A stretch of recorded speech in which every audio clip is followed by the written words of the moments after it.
Hello, my name is Dr. Alicia Canzanese, and today we're continuing the conversation about things you can do to help prevent overuse athletic injuries, such as tendonitis or plantar fasciitis. One important aspect is flexibility. One very important muscle to stretch in terms of preventing foot and ankle injuries is your calf muscles. Now, I know some people don't like stretching because it either takes too long or they're confused about the debate about how and when is the best way to stretch, but flexibility is very important.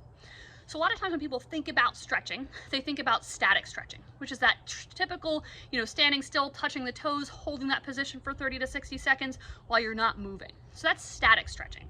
So the way we statically stretch our calves is the classic up against the wall, one foot's back, one foot's forward, the toes and knees are facing forward.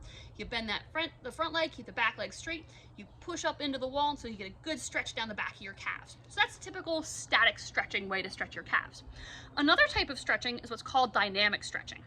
So this is stretching while your body is moving. Oftentimes this is a great way to both work on flexibility and kind of warm up the muscles at the same time.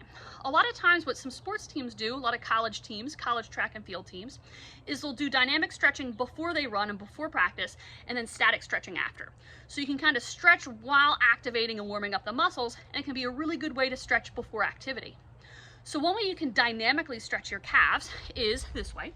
So you take small steps forward as you kind of sweep, kind of hinging at the back, touching and pulling back on your toes. So you pick a distance of about 5 meters and you slowly walk that distance, going up and down, stretching, pulling back on those toes, getting a good calf stretch. So this is one way you can dynamically stretch your calves. The other is a way you can do a kind of a combination movement. So a little bit more involved. So you can do your calf muscles and your hip flexors, quads, and hamstrings kind of all at the same time. So the way we do this is by doing a lunge first. So you come up, you lunge, you step forward with that back leg, and then you pull up on your toes. So you're doing a good lunge and a calf stretch all at the same time.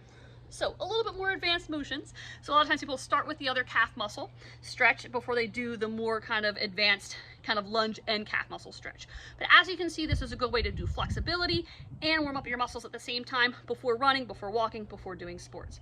So whether you're doing static stretching or dynamic stretching, flexibility is very important. All right, have a great day. Thank you. Bye.